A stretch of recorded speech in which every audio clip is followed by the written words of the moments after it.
We're back here with the manager of Charles, si Parvin, na owner ng, one of the owners, kasi dalawa kayo may-ari, di ba?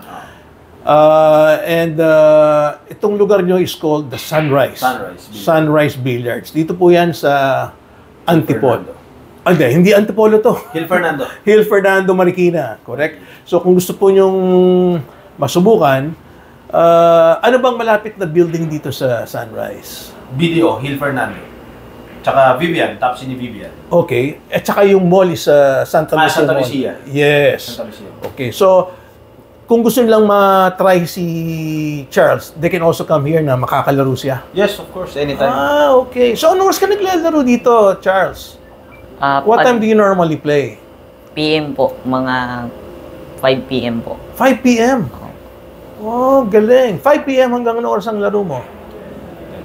10 po, mga ganun. Wow, ang laking tulong sa'yo. So, ano siya, Parvin, ano siya, libre siya mesa. I'm sure magugutom siya. Papakainin mo rin. Yes, sir. I see. Ang galing. Ang ganda ng magiging tulong mo. Malaking bagay yun. Wow. Swerte mo, ha? Na yung iyong godfather, na si Parvin, na mahilig din sa billiard. Addict sa billiard. At ngayon, siya tumutulong sa'yo at isa siya sa may-ari ng bilyaran ng Sunrise.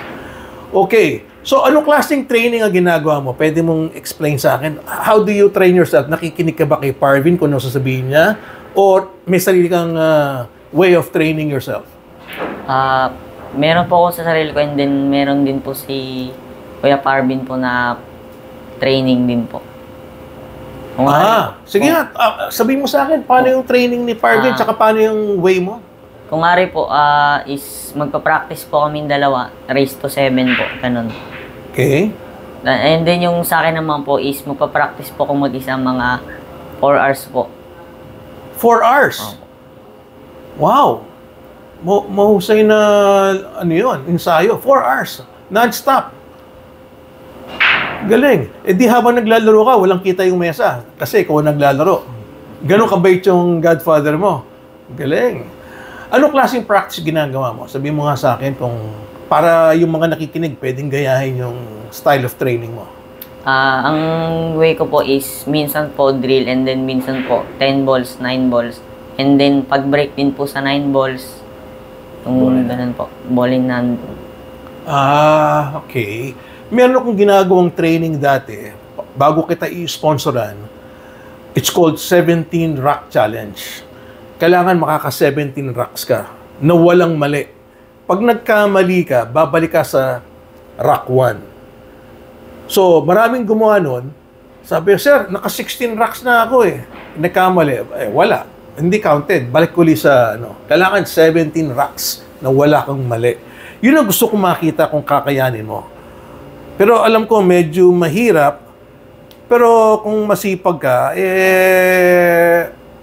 Kakayanin. Oo, I would love to see it. Okay. Ngayon, ang gusto kong mangyari, ganito meron ka bang cellphone? May cellphone ka.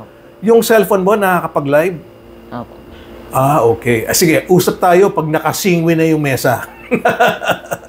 Kasi eventually, I'm sure pupunta ka sa bagong bilyaran na ang gagamitin na billiard table, yung products ko, Singwe. Natutuwa naman ako ngayon, gamit mo na yung product ko, which is the Maestro Q.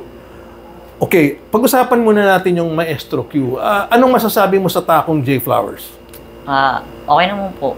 When you say okay, malakas ba? Yung sa power niya po, malakas naman po. Yung hindi ka na po masyado magpepersa. Yun, wala na masyadong puwersa. Okay. And then sa naman po, design naman po, ayos naman po. Maganda naman po yung mga designs. I see. Okay, pag nagustuhan kita, pasusubok ko sa iyo yung latest shaft namin. No? Pero kailangan patunayan mo muna sa akin na you deserve to have that shaft. Ang benta ko ng shaft na yun is 22,000. It's called SMO. Shaft siya, 'di ba? Ang bili mo ng Maestro Q is 20,000 eh.